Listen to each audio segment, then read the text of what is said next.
So I'm an education coordinator with Capital Area Head Start, and Brandy's one of the teachers. And we're here to tell you about a story that the children in her classroom wrote one year called Bucket Filling Dragons. And this is all about how we got there. Our objectives today are that you learn a little bit about PBIS strategies you can use in your classroom, that you learn how to use children's literature to promote positive behaviors, and that you understand the importance of teaching social and emotional skills. So a couple years ago in the spring, I went into their classroom to do an observation, and there in the dramatic play area, they were building castles, and they were doing princesses and knights, and I thought, oh, that's interesting. Most teachers avoid knights because what do knights do? They fight with swords. So I went over, and there on their little shields were pictures of buckets. And their knights were not fighting knights, they were bucket-filling knights. So then her co-teacher said, well, if you like this, you should see the story they wrote. And so she showed me the story. It's you. Oh, yeah, I have to give you that. So this is the story that we created. It was about 3/4 of the way through the year. We sat the kids down in a circle, and we had them each contribute a part to their story. So it's called The Day the Dragons Learned How to Fill Buckets. So it's about a princess. This is Princess Ginger Ale. And she had a mean auntie, and her auntie trapped her in the castle. And the dragon guarded her so that she could not get out of the castle. Well, along comes the knight. This is Sir Soldier, Knight Sir Soldier. And he catapulted a book about filling buckets over to the dragon. And as the dragon started to read it, he learned about how to fill buckets. So as the story progresses, he eventually releases the princess, and he goes around to teach everyone in the castle and in the village how to fill buckets. And so this was the story that the children had created. It's all their story that they made, and I just think it's really interesting that as we created this story, this is what inspired us to create the castle, to build the castle. It all stemmed from this story that the children built. But I think it's all due to how much we just continually used social emotional skills and strategies and talking about our feelings and everything like that, and bucket filling. We just did it all day, every day, to the point where it just was second nature to them, to the point that when they wanted to create a story, this is the story that they created. So we began using PBIS around 2014. And the agency sent out and asked for ideas for what our motto should be. And they voted on take care of yourself, take care of your friends, take care of your home and school. And all the rules that we have fall into that. Why do we use walking feet? Well, you're taking care of yourself. If you're not running, you're taking care of your friends. Why do we clean up our spills? Taking care of our home and school. Taking care of ourselves and our friends so nobody slips and falls, et cetera, et cetera. So everything that we do in the classroom all day long falls into one of these or multiple of these rules in our motto. We begin the year with a parent-teacher conference even before school starts, where we begin talking about PBIS. And we use the PAS curriculum also. So we send home this little book, just a paperback copy, a welcome message from Twiggle that talks about who Twiggle is, a little bit about PAS, what our motto is, and then introduces how to do turtle. Is everybody familiar with doing turtle? Yeah, anybody not? Let me ask it that way. Okay, so when you're doing turtle, you're crossing your arms, and when you're crossing your arms, you're not hitting anybody, and you're not throwing anything, right? So when you have a problem and you're upset, you cross your arms like a turtle goes into their shell.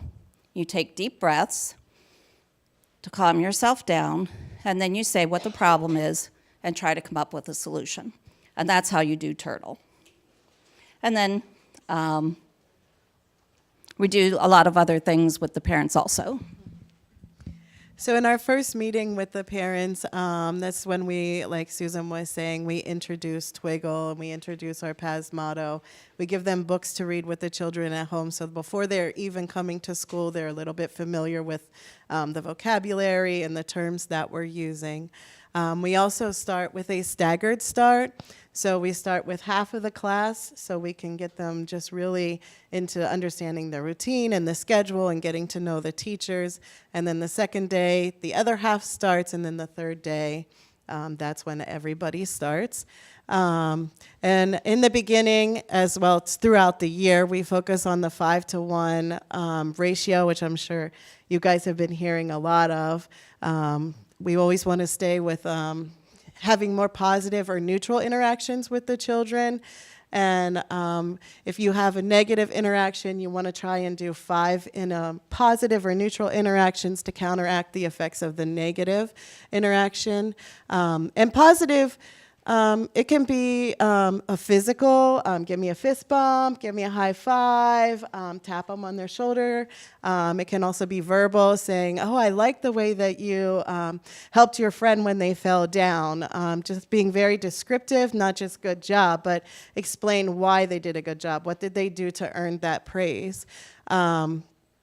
And then just having meaningful conversations with the children when you are talking to them, and make sure you're listening to them and respond to them in an appropriate manner. Trying to connect with them, finding out what they enjoy, what do they enjoy doing with their families, just trying to learn a little bit more about them each day. So in week 1, we are focusing on take care of yourself. So we're teaching the children ways that they can take care of themselves. We read our book, that's Take Care of Yourself. We introduce the big bucket filler, and we also introduce our calm down area.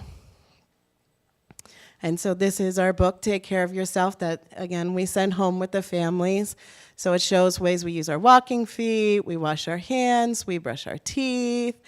We listen to our teachers. When we're feeling frustrated or sad or angry, we take time to smell the flowers and blow out the candles. And then, yeah. And then we had, at the end of reading the story with the children, we discussed with them other ways they take care of themselves. During that week also, we introduced the big bucket filler. We use bucket filling in our classrooms. And each classroom has a large yellow bucket poster on the wall, and they get star sticky notes so that when they catch the classroom doing something that they want them to do, or sometimes individuals doing what they want them to do, they'll put a star on the bucket. When the bucket is full, and at the beginning of the year, we start with 5 stars to fill the bucket, then they earn their incentive. We do lots of simple incentives: dance party, bubble party, PJ party, put party behind anything, and the kids love it. Sock party. We do parachute play. We want to do free and low-cost things for our incentives because we don't have any money to spend on those things. The children use a straw for their meal. Give them a straw to put in their milk, and they are just ecstatic about it. One day her co-teacher ate a bug. That was the incentive the children wanted to do, and she was willing to do it. So you can be as creative as you want with your incentives. The kids, anything you do, they're excited about. That's one of the great things about working with early childhood. We also, in the first week, introduced the calm down area, an area where children can go to be by themselves if they're too anxious, too worried, too excited, and they just need a break from the group. We put, this is just one example of one with some stuffed animals and a cozy cushion. Some of them have sensory items in them. Some of them have books in them. Whatever seems to work for your classroom. Later in the year, one of the teachers did a beach kind of thing because that's where she went to, that was her relaxing place. But what they kind of discovered was that kids had never been to the beach, so that had no relaxing quality for them. We teach this directly to the children. We just don't put it in the classroom. We teach them during that first week how to use it by having the teacher pretend to be upset and then saying, I need to go and calm down, and how to use it. So we want to model directly for the parents, or for the children, how to use that. Okay, so like she had mentioned before about the big bucket, when there's a star put on that bucket, we have mini celebrations. We're dancing, we're clapping, we're singing songs, just celebrating, and in that way, it's helping to show the other children what was done to get this big celebration. So we always have mini celebrations whenever there's a star earned. We also read a book called Have You Filled a Bucket Today? We also, there's all kinds of bucket filling books. There's this one that just recently came out within a year or so ago. It's called Buckets, Dippers, and Lids, and it teaches children. It extends from the bucket filling book, Have You Filled a Bucket Today? And it teaches them how to protect themselves from others who are attacking them. It teaches them that you put your lid on your bucket to protect yourself and you just walk away. So it's teaching them, like, if they're being bullied or if someone's just not being kind to them, to protect themselves, they can just put their lid on their bucket and walk away. And that way they don't get themselves in trouble by, going back at that person, and they're just resolving the problem. We also review the rules continually throughout the day. Every single day we review the rules. And we not only review them, but we discuss why we have those rules. So, for instance, why it's important that we clean up after school, or clean up when we're done. Well, it's so that we don't trip and fall on the toys, or it's so that we know where the toys are when we want to play with them. Just really drilling it into their brains why we have rules and what the rules are. Repetition of behavior expectations. A lot of these children that we receive, this is their first time in school, so they don't understand when I say line up, they don't understand what I'm saying or what I mean. So when we're talking about that, explaining to them, okay, when I say line up, you're going to go and stand on, we tend to have like little markers, so you're going to stand on a shape as you go and stand to line up. And when you're standing in line, you're going to keep your hands by your side, and you're going to stand quietly so we can know that you're ready to go outside. So we give it a practice run, and if it doesn't work out well, then we come back to the carpet and we discuss, okay, how can we fix it? That's not really what our line should look like. How do you think we can fix it? A lot of times putting that responsibility back on the children, because if they can take ownership of it, then they understand that, I can solve this problem and I can do it. So giving them that ownership, and when they can realize or come up with a solution to the problem, a lot of times they want to use that solution and they'll follow through with what you are expecting them to do. We go through each of the centers and show the children how to play with the toys properly, how to share the toys, and then we also share with them how to put the toys away. We have labels on all of our containers, labels on the shelves, so the children know exactly where all the toys go, which container they go into, and which shelf they go, exactly where they go. We also do role playing. If we're starting to see a little trend coming up, we will role play with my co-teacher. For instance, one that's typical at the beginning of the year is nobody wants to share their toys. So I'll go over and ask her for a toy, and she'll say no, and I'll snatch it from her, and then we'll ask the kid. Like, it really gets the kids' attention. They're like, whoa, these teachers are not doing what they tell us to do. And then we turn it on them and say, how can we fix this problem? I was not taking care of my friend when I snatched the toy. What can I do to fix the problem? So doing that role play and showing them what it looks like. And then we also do the PAS lesson, is when we're starting to talk about the rules of school and why we have those rules. We also have group discussions. When something is not going well, we'll stop whatever we're doing and we'll just meet together and say, for instance, we had to do it the other day. At work time, the children were just arguing with each other. They were not cooperating. So we just stopped everything and we came to the carpet and we just had a discussion and we talked about, okay, there are some problems going on. What can we do to solve the problems? And they took ownership of it and they came up with solutions that they can use to solve the problems. So group discussions are very helpful. How do teachers take care of themselves? So we want to make sure we take care of ourselves, because if we don't take care of ourselves, that kind of extends to the children. They can pick up on when we're feeling frustrated or angry or sad. So we want to avoid that as much as possible. So one of the ways is to reflect and problem solve with your co-teacher. If there is a problem that's coming up, maybe talk together and say, what do you think we can do to solve this problem? Or this went really well. Why do we think that went well and this did not go well? So just talking with your co-teacher and reflecting. Take time for a bathroom break or a mental health break. Sometimes we just need to get away, just like the children have a calm down area. Sometimes we just need to get away for a couple minutes, just take some deep breaths, just get ourselves back in order so we can get back with the children and be in a healthier state. Another thing is to leave your work at work. I know for me it's very hard. A lot of times I worry about the children and their families. So it's very difficult to leave my work at work, but I know that it's not healthy to continually dwell on what's going on, so I try to leave that at home. Eat, sleep, and exercise as much as we can. Be organized and prepared. Try to make sure you have everything prepared for the day before you start. If you don't have activities and things ready, that leaves empty time for the children to make their own fun, and typically we don't like the fun that they make. So if being prepared and organized, it just helps the day run more smoothly, and it leaves less time for the children to do their own fun. And so we have a tower building activity. Okay, so we're going to ask for some volunteers to come up and do this activity because it's not going to work well for everybody to do it in here. So anybody willing to come up? 5, 6 people, real quick. All right. Thank you so much.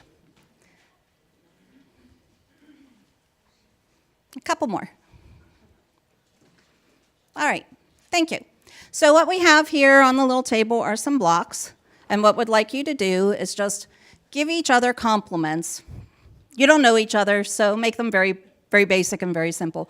As you give a compliment, add a block to a tower and build us a tower, please.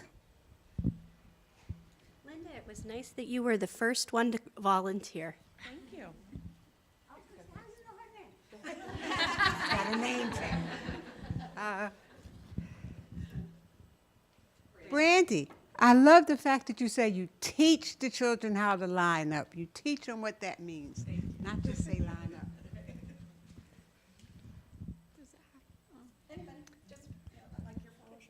Gail, I really like your sparkly shoes. There you go. I'm not sure of your name, but I love the way you Bernadette, you energetically came over to join us.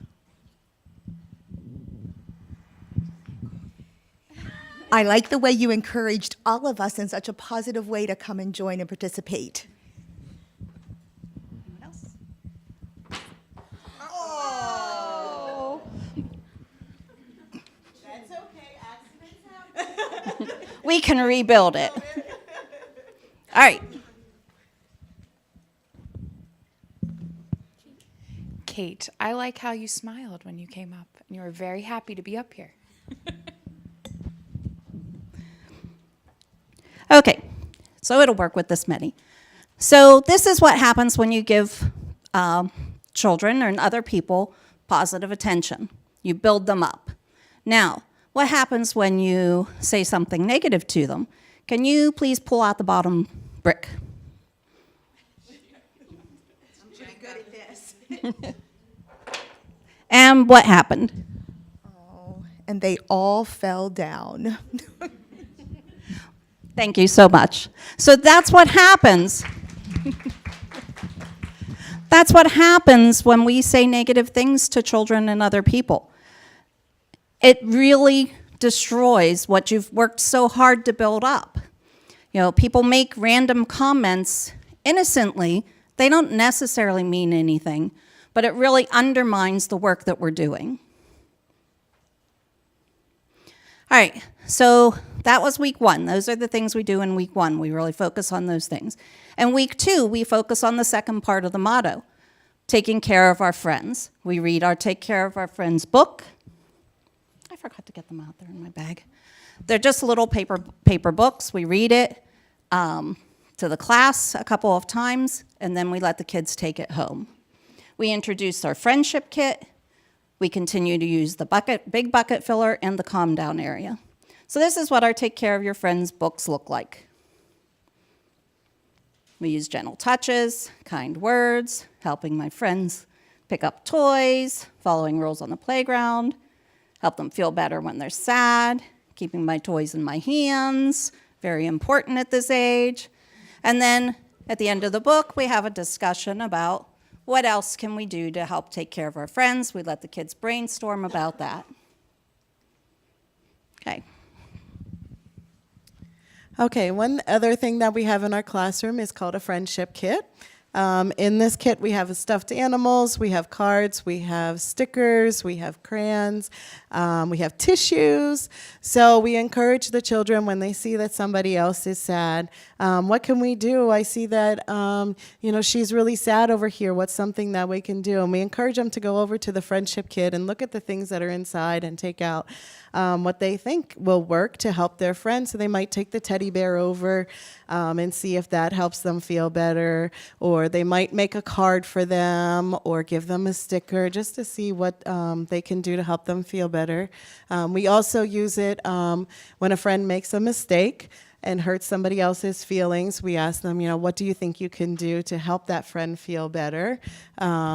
And then we also just leave it open for any time that the children want to use it. We leave the cards. The cards seem to be the most popular item so far. The children just love making cards for their friends just to be, because they want to be a good friend, so they'll make a card. We've also had children make birthday invitations to their birthday party. So just leaving it open, it's just a way for the children to relate to each other and connect with each other, and just help them realize that their actions have power and they can really help others feel better. It's not just the teacher's responsibility, but they can also do that as well. So some other things that we do, again, reviewing the rules, just really instilling that in them, helping them understand why we have the rules. Bucket filling, again, every time that we get to put a star on there, just having that celebration, explaining to the children why we were able to put that star on there. Building our relationships, I think that's the most important thing that we do, is just building that relationship. It is so vital. I've just seen children turn around completely when you take the time to show them that they're valued enough that you will take time out of your day to just sit with them and just see who they are, see what they like, see what they're all about. It's so monumental to children. So we're starting to introduce the puppets, and showing the children about the puppets. We're also reading books with the children. When I read books with the children, I always talk about the feelings of the characters. If the characters make a mistake, I encourage the children to identify ways that they can fix that mistake. By this point in the year, the children don't even let me get the question out. They're always like, he needs to do turtle, he needs to do turtle. So it's just really instilling in their brains and helping them see what they need to do, and just helping them work through their feelings and realizing how they can express those feelings safely. Okay. Then we have some behavior management strategies. Some of these have helped me a lot. Choosing battles to fight. We don't have to fight every single battle. This is one that took me some time to learn, but I always wanted the kids to make a rainbow with the right colors, or you wanted them to do this or do that. And really, it's just looking at the final product. Are they able to accomplish what you've asked them to do? Doesn't matter how they get there. It's just that they're able to do it. And we need to realize, too, that not all children are able to do everything that we expect of them. We need to start where they are and slowly build them up. We can't expect them to go from ground level to the sky. So just choosing what battles you really want to fight. Seeing yourself as a partner and learning with them. Don't see yourself as the big teacher that tells them what they're doing right and tells them what they're doing wrong, but just coming alongside them and teaching them and just showing them, I'm here for you. I'm here to help you. I'm going to teach you. We're going to learn together. Just being more of a partner rather than just a teacher. And celebrating the little steps. When they come to us, some of them, they've never heard anything positive about themselves. So just celebrating those little steps. For example, you took 2 walking steps before you started to run. Thank you for thinking about that. You really tried to use your walking feet. I saw those 2 steps. Way to go. I'm proud of you. Give them a high five. Just try and incorporate as much as possible. Again, don't expect more from them than they can handle. A lot of these children have come to us. They've never been in the educational system. They don't know, and we can't hold children accountable for things that they don't know or that they can't do. So just looking at where they are and just taking the little steps, the tiny steps to build them up, and not expecting more of them than they can handle. Some children need processing time. There's a little guy in my class right now. He needs a full minute after I make a request to get to understand what I'm asking of him and to do it. So just giving him that processing time and understanding that we don't all respond in the same way. And 9 times out of 10, I'll say, let's go clean up the toys. And he's like, no, I'm not going to go clean up the toys. But he's going over and he's cleaning up the toys. So there again is a battle. Do I want to pick a fight that he's saying, no, I don't want to clean up the toys? No, he's doing what I ask him to do. That's something we can work on later. But that's where he is right now. So just, giving him that processing time and letting them just work through it. Tag team with a partner. There are times in the classroom when I am just at my max with a child, and I need to be responsible and recognize that in myself. And that's when I have a code word with my co-teacher. And when I say that code word, she knows that she's going to sweep in and I'm going to sweep out because I need a little bit of a break. And the same goes for her when she's just had enough and can't responsibly respond to a child, then she does the same thing. And again, role-playing with the children. When you see something, that's typically it's something that we see, several kids are struggling with this or whatever, we'll just spontaneously look at each other and kind of wink, and we're like, okay, here we go. And we just kind of, role-play in front of the children just to show them and then encourage them to solve our problem.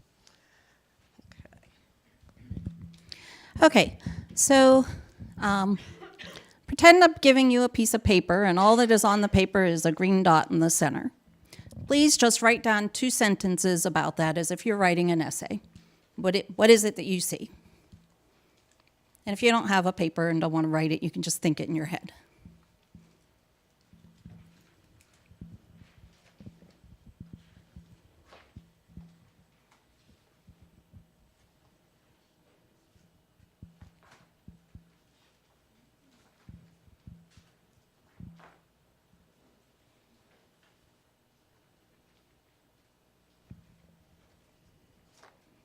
Okay, anybody willing to share?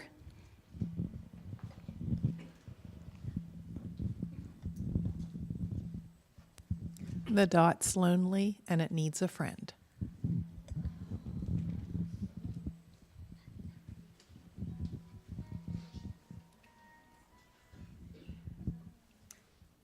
I was going to say, I see a door.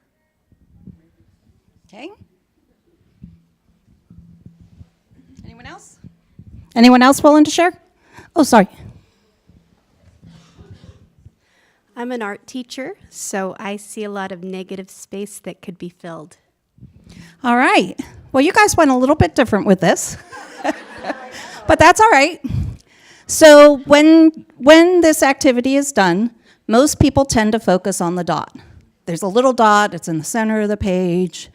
You said it was lonely, which is a slight different take on it. But where we want to go with it is the negative space. So most people tend to focus on the dot. And that's just like when you have that child with a behavior, it niggles at you, it bothers you, you focus on it, that's all you see. But yet it's really only a small portion of that child. And what you need to do is make sure you're focusing on the other 99% of that paper, the other 99% of that child, and really bringing out and seeing what they can do and what they are doing right. So thank you. All right, so remember we're still in week 2. We're talking about taking care of our friends. So how do our teachers take care of their friends? Well, they take care of their friends by building a relationship with every child, with those friends. They build relationships with their coworkers. It's very important to have positive relationships with coworkers so that you can support each other. You have to respect everybody's individuality, clean up after themselves. That's the way they take care of their friends at school. Cleaning up after their class. We have some classes that are AM and PM with different teachers. So they share the classroom and they have to make sure they clean up after themselves so that the other class can be ready for them.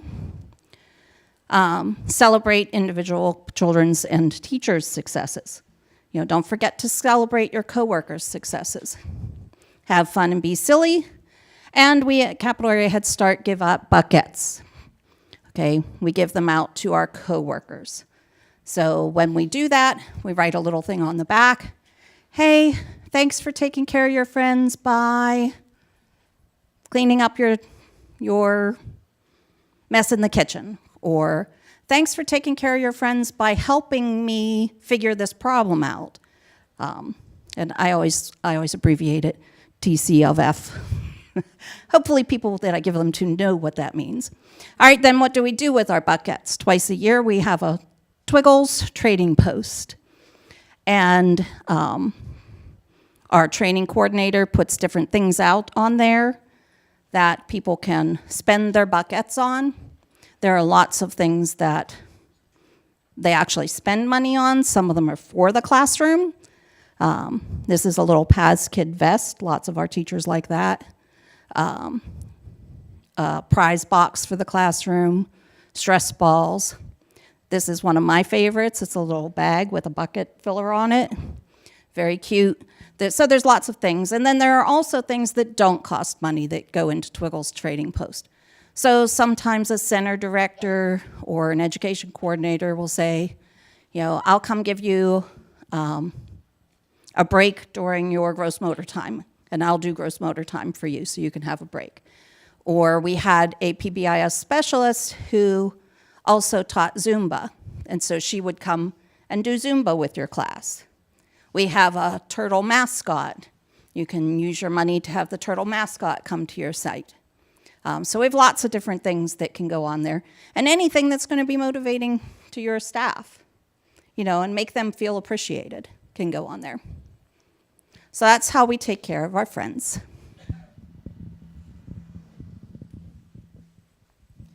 So by week 3, we're into take care of your home and school. So again, we are teaching the children different ways that we can take care of our home, different ways that we can take care of our school. We always want to reflect it back into the home so that they're getting the same reinforcement at school as they are at home. We continue our big bucket filler. We also continue to model and encourage the children to use the calm down area. We typically introduce fidgets. So if the children feel like it, they need some time to go over with fidgets. I know some teachers are like, well, they're just over there playing, and that's not, no. This is, a lot of times you can just see the children as they're playing with the fidgets. They just, the anxiety and the tension just releases from them, and it gets their minds off of what they're anxious or what they're angry about and helps them just think through what their problem is or what's going on. And then we also continue to use the friendship kit, encouraging them to model, or modeling and encouraging them to use the friendship kit. But here are the different books that we have too. you go to the next? Nope, that's okay. Okay, so here's the book, Take Care of Your Home and School. So we put pictures of, one year we actually did take pictures of the children's homes and put them on our cardboard blocks so they could actually build. And so we also try to incorporate as much of the home as we can as possible. But again, picking up my toys, listening to my family, listening to my teachers, cleaning up my messes, taking care of my things, doing the jobs and being a big helper, taking a bath, going to bed when I'm told.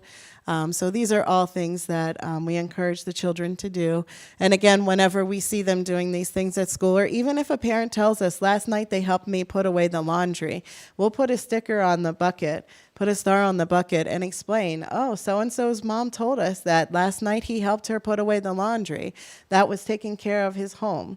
So we also incorporate things that happen at home as well.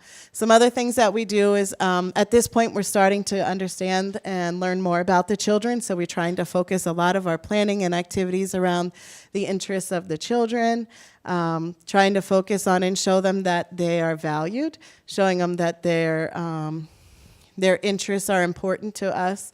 A lot of times I'll ask children, what do you want to do? What do you want to learn about? So again, just starting to focus more on their interests and incorporating them into your lessons. At this point, we started doing the large group storytelling. I brought in a book without words, and we encouraged the children in the beginning to just describe what's going on in the story. Looking at the picture, tell us what do you see is going on in the story. So this is how we started storytelling with the stories. And then again, reading books, and even if it's not a book about feelings, just really, again, asking the children, how did this make the character feel? How did that make the character feel? What do you think that character can do with that feeling? Or how can that character fix that mistake? So always just repeating anywhere you can, just encouraging those social and emotional skills. Okay, so how do teachers take care of their home and school? We set up the environment in a way that encourages learning, encourages positive behaviors. I don't know if anyone's familiar with the Eckers, but that's a tool that we use to try and help us make sure that we're creating an environment that's safe for the children, safe for the teachers. For example, you don't want to set up a room like this that would have a big runway down the center. You want to make sure that you have enough toys that are, very important. You want to make sure that you have enough toys out for all the children to be engaged, and a variety of toys so that all interests are represented and all the children can find something to work with. You want to model that it's okay to make a mistake. Early in the year, I will spill my milk on purpose and just show the children that even teachers make mistakes, and it's okay. Everybody makes a mistake, but what do we do in response to that mistake? So we talk about, okay, I spilled, now I need to just go get paper towels and clean it up, and there's no problem. It's okay. We just have to fix our mistake. We also label and teach the children how to use the toys. I had mentioned earlier we put the pictures as well as words on the containers and the shelves so they know where they go. And discuss why we take care of our school. It's so important to explain to the children why. It just gives them a purpose. It gives them an understanding. For example, if I tell you to put a mark on your paper, some of you may put a mark on your paper, some of you may not. But if I tell you I'll give you $100 if you show me that mark on your paper at the end, most of you are going to put that mark on the paper. So it's just giving them an understanding as to why. Most of the time, if we understand why, then we're more likely to do what we've been asked. Okay, we're into week 4 of school already. In week 4, we introduced the individual bucket filler. We continue to use the classroom big bucket, but now we have individual buckets for the children. We continue to teach and reinforce, take care of yourself, take care of your friends, take care of your home and school. Continue to read those books to individuals and the group as needed. We continue to use the calm down area and the friendship kit. So individual buckets, we have small pictures that different classrooms use them slightly different ways, but everybody is at 10 to fill it up. We have guidelines for them. It's a program requirement that they use the individual buckets. It's not an option for people. Each child has their own. When you give a star or a sticker on it or a stamp, whatever it is you're going to put on it, you have to make sure you give a clear reason for giving it, not just, oh, you did a good job, and give them a sticker, because let's just say I was running over to help pick these blocks up when they fell down. And one of you says, oh, good job. I might think, oh, you think I did a good job because I was running. But what you really meant was, I like that you helped your friends clean up. So you have to make sure you're really specific for the children. When the bucket gets 10 on it, it is considered to be full. And children we all know that children need reinforcement right away. They can't wait until the end of the day when it's convenient for you. They definitely can't wait till Friday at the end of the week and everybody's filled their buckets, so everybody gets something from the incentive box or the prize box or the treasure box or whatever it is you're choosing to call it. So right away, you've filled your bucket. Lots of teachers do a little cheer, like, how's it go? We just celebrate. We say, you filled your bucket, you filled your bucket. And then, yeah.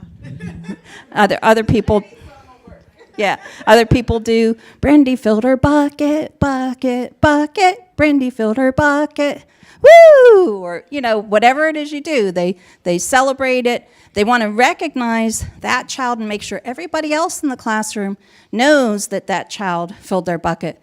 That helps them think about, I want to do things to fill my bucket too. So you want to make sure that it's well known. As soon as that old bucket comes down, we put a new one up in place. Oops. That's what I want. We have a goal for each children to give out, or each teacher in the classroom, and we have 2 teachers in each classroom, to give out 10 stamps or stickers a day, okay? So that we're making sure, especially at the beginning of the year, this is happening, okay? It can phase down later in the year if your kids are getting it, but at the beginning of the year, they need lots of reinforcement. Also very important, children should never lose a sticker or stamp. It's not something they get and you take back. They've earned them, it's done. You want to use bucket filling throughout the day and continue to use the other one. Again, we want to use free and low-cost prizes for children. So, a straw at the meal. We used to use colored milk. We're not really allowed to do that anymore. But if you're allowed in your program, the children love colored milk. I'm going to turn my milk blue today, yay! There's no flavor in it, it's just a little bit of food coloring, but the kids love it. Maybe a special chair at the carpet or the circle time. We do draw a story every week, and the kids like those. So some of our teachers will take their draw a story and they'll put it into the treasure box, and kids pick those as their prize. When I'm looking for little toys for it, I always look for the things that are 6 or 8 for $1. Not the ones that are only 4 for $1, because that's too much money. But the kids don't care. They don't care about how much it is. And 9 times out of 10, yes, they are excited to get that. But when their parents come to pick them up, they're not showing them, the parents, look, I got this little airplane. They're showing them, look, I filled my bucket. And they're more excited about that than they are the actual physical prize. Some of our teachers start right out at the beginning of the year, and they don't use those little party favor type things. They simply write on the back of their bucket, congratulations, you did a great job filling your bucket this week. And that's enough for the kids. So you have to find what works for your teachers and your individual classrooms. Everybody's different what will work. We encourage families to use buckets at home. We teach them about it and teach them about free and low cost incentives. So maybe the incentive is we'll go to the park. Maybe the incentive is you can use the iPad for 15, 20 minutes. Maybe the incentive is I'll read a special book with you tonight. Play a special game. Lots of our parents like to use ice cream. You know, when you fill your bucket, you can have ice cream. That's fine. I think that's you. So again, we're back to other things that we do. Again, reading books, like we read books all the time. Reading books about our feelings, reading books that are not about feelings. For example, The Gingerbread Girl, it's not a book about feelings. But in the book, the little gingerbread girl's getting chased by all these things. How do you think the gingerbread girl feels when she's getting chased by all these things? At the end of the story, the gingerbread girl ends up making gingerbread cookies for everybody so that they don't have to eat her.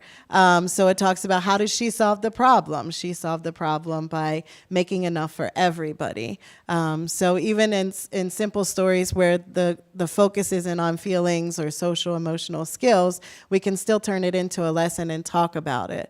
This is when we start introducing general feelings. It's so funny when the kids start using those words. I'm feeling sad now. And then, we're talking to them, okay, you're feeling sad. What can we do to fix that? And encouraging them to problem solve. This is also when cleanup is not as fun anymore. So we develop games that encourage the children and make it a little bit more fun. One example is the train, where everybody lines up in the train and we chug to one of the centers. Everybody gets off the train, we clean up that center, and then we go to the next center. Partner cleanup, where you hold hands with a friend and you work together to clean up the toys with your friend.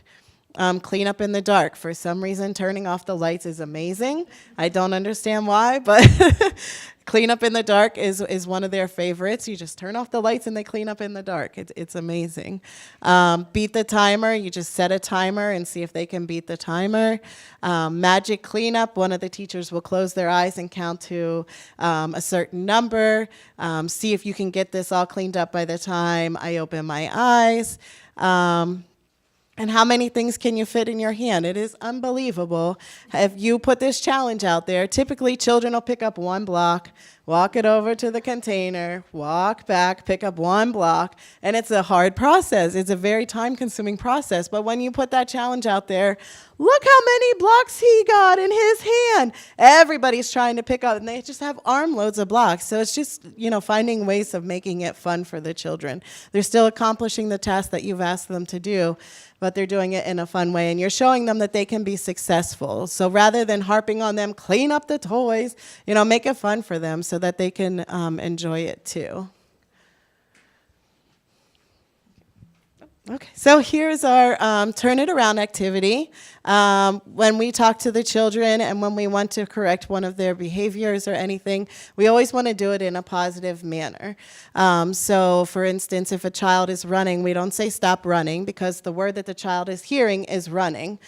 So that's what the child's going to perform.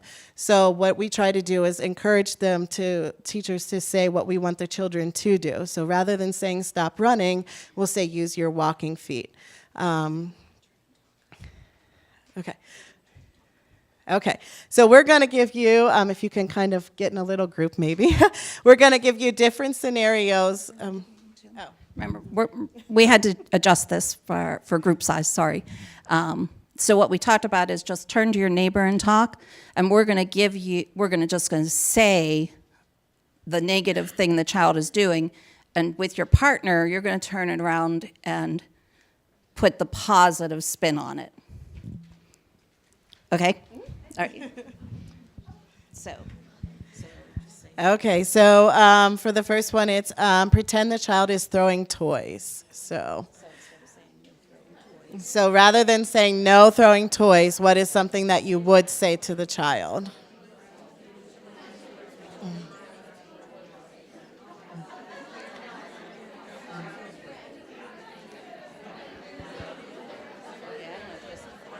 Yeah.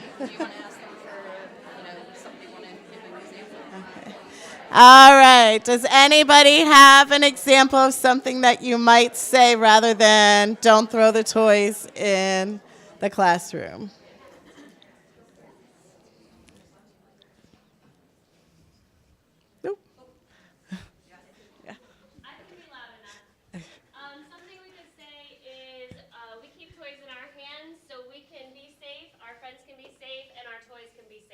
Very good. Yes, we keep our toys in our hands so that they can stay safe. Good idea. Okay, so the next one is pretend that the friends are calling someone a name. So rather than saying, "Don't call him a loser," what are you going to say?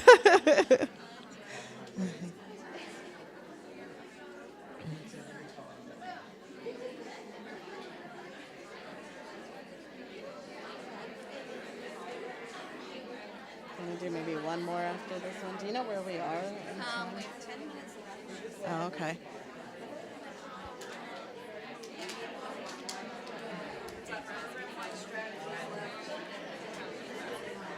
Checklist, and then how we got there. Oh, okay, cool. Okay. All right, so can anyone explain or have an idea of what we would say instead of stop calling your friend a name? Any suggestions? I heard lots of talking. Yes. So if a friend is calling you a name, we could say, I can see that you're feeling really angry or upset. What made you feel that way? I can see that you took your anger and you used your words by calling your friend a loser. But what could we say instead of loser? Exactly. What could we tell them to turn it around? Maybe that would make you feel a little happier as well as make your friend feel happier. Exactly. I like that. I like how you incorporated the way the children are feeling. We always want to acknowledge their feelings and let them know that those feelings are okay, but we want to teach them how those feelings come out safely. So, like you were saying, I see that you're feeling angry, and you chose to use your words to show your anger, but that wasn't taking care of your friend.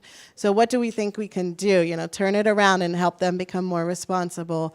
What do you think we can do, or you can do, when you're feeling angry, rather than calling them a name? So, okay, we'll do one more. Pretend that a friend is taking a toy from another friend. So what would you say rather than saying, don't take their toys? What's something that you would say? That's a good idea. Yes, share your toys. Yes, yes.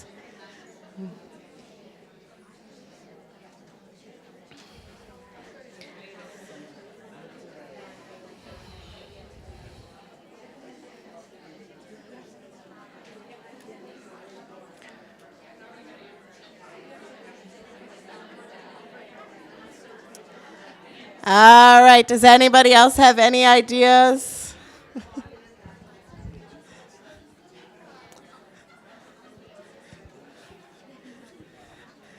Okay, our last one. Yep, go for it. I would approach the children and I would say, I can see that you're having trouble with the toy. We have a solution cube. It's like a cube and it has like take turns, get a timer. I can see you both want the toy. What can we do? Let's get the solution cube and find a solution together. So then we'll get the solution cube, the kids will pick out a thing, and sometimes we'll say, one child will pick, oh, we can share. And I say, oh, that's great. So now you're going to allow your friend to have a turn. No. Okay, that won't work. So let's pick another one. So it really helps using the solution cube with this, as well as adding in their feelings. How does it make Right. you feel? And then when the problem's over, now what could you do differently next time when you would like to have something that your friend has? Right, absolutely. As she was saying that they have a solution cube. So when friends are having trouble with each other or with toys, they look at the cube and decide what strategies they're going to use to solve the problem. So they try a strategy, and if that strategy doesn't work, they go back to the cube again and see what other strategies they could try. All right, great, thank you. And that is a perfect tie-in. So our program-wide strategies, we've talked about most of these already. The motto, the friendship kit, calm down area, paths, bucket filling, and parent engagement. But we also use a solution board, same thing as her cube, but we use it on a board. And so that was a perfect lead-in, thank you. So the board starts out at the top, says I'm a problem solver, tells the process. There are options that children can choose from, such as get a teacher, share, take turns, use a timer, ask for help. So there's all kinds of solutions that children can choose from. Now, at the beginning of the year, they don't come and use this by themselves. They need teacher support to do that. So you have to teach it as a large group and then teach it individually also and reinforce with the children how to use it, help them work through it. By the end of the year, a lot of the children are using it independently. Those are the exact pictures that we have in our solution cube. Yes. You can teach it as a large group, but then it's really nice when you have a pair of students who are struggling, they can go get the cube and pull that out and help them problem solve. Right. So she was saying that you can teach it at a large group, but then the children can pull it out and use it themselves. And you can get these pictures off of, I think it's challengingbehaviors.org. I think that's what it is. Yes, thank you. All right. We also use social stories. So when children are having, or classrooms are having a behavior or an issue that they need to deal with, we create individual stories for them that show the child doing or the class doing what it is we want them to do. And sometimes if a child is particularly into a superhero, maybe it'll be the superhero does this, but whenever we can, we try to get pictures of the child doing what we want them to do. So maybe they're having trouble transitioning into the classroom. We might have the parent get a picture of them getting in the car at home. And then we'll get a picture of them getting out of the car. We'll get a picture of them walking in the door. We'll get a picture of them with whatever the parent decides is going to be their goodbye ritual. You know, giving a hug and a high five. And then a picture of them waving goodbye. And then we put that into book form, one for school, one for home, so that the child can read that and see the process over and over, and it can help guide them through the process. We have a PBIS classroom checklist of what every classroom should have in it, and we have somebody go out at the beginning of the year. We have the teachers check to make sure they have everything, and they ask for any extra supplies they might need. Okay, and all of this and all of our materials are on a Google Doc. Oh, sorry, I'm not at the end. One more slide.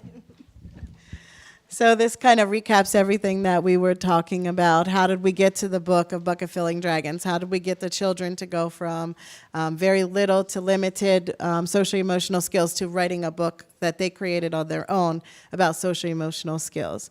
So week one, again, we are just introducing the rules, talking about bucket filling. We talk about bucket filling all day long. Week three, we introduced the picture book and encouraged them to explain, looking at the pictures, describe what's going on. And then we encouraged them, we took away the book, and then in October, we encouraged them to tell the story without the book. Last year, we had our friends created Itchy Boo Boo. Don't know how they came up with this name, but Itchy Boo Boo.